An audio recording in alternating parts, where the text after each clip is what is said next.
حسین رضوان, حافظ طلعت, حسان حافظ طلعت کون ہے؟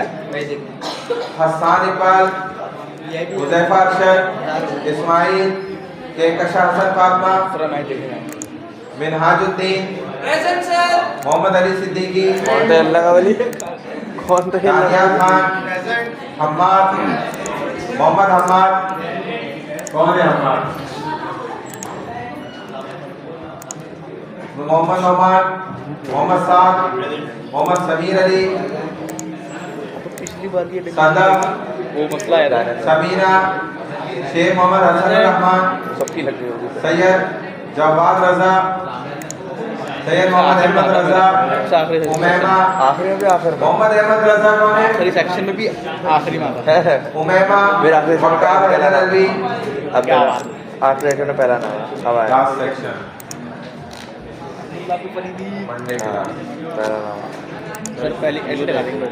عبد الرحمن فریدی, ایان مسعود, کون ہے ایان مسعود؟ علی احمد صدیقی, علیشبہ راجپوت, علیزہ, آمنہ الطاف, ارسلہ خلیل, فضہ خیری, حماد اخلاق, حنزلہ عمیر, حسنین رضا, حذیفہ ظفر صدیقی.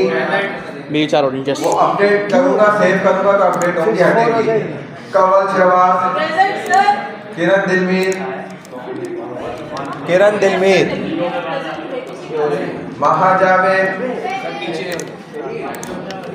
کون؟ مہا جاوید تو ابھی کس نے بولا ہے؟ محمد احسن ابراہیم, محمد اکمل, محمد امان, محمد خضر, محمد حیدر, محمد ماہر احمد خان, نادر خان, منیب حسنین, منیب خان, نور علی شاہد, اویس سلیم, سمیع الدین, شہیر اشرف, سمیع الدین کون ہے؟ سدرہ منصور, اچھا, سید محمد فاخر حاتم, محمد مزمل, سید شہزان علی, زید حیدر زیدی, صدف فاطمہ, اسامہ شہباز, وانیہ حق, وردہ سلیم, زینب منصور. وہ ابھی کی اب یہ سیو ہو گیا نا, اب ادھر دوبارہ ہوں گا نا پیچھے جا کے تو یہ ہو چکی ہوں گی. یہ دیکھو تھوڑی دیر میں 2-3 منٹ بعد یہ ہو گئی نا 5. اب سر کس کی کیا نام ہے؟ لاسٹ سیکشن میں, اس سے پیچھے والے میں.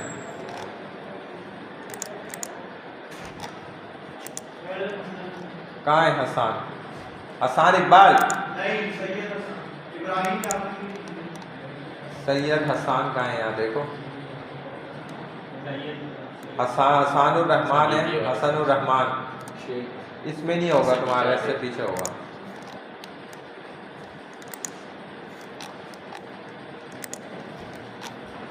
دیکھو یہاں سید میں کہاں ہے؟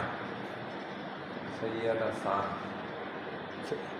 سید محمد ہے, سید سیمین ہے, کہاں ہے؟ یہ والی ہے 17677.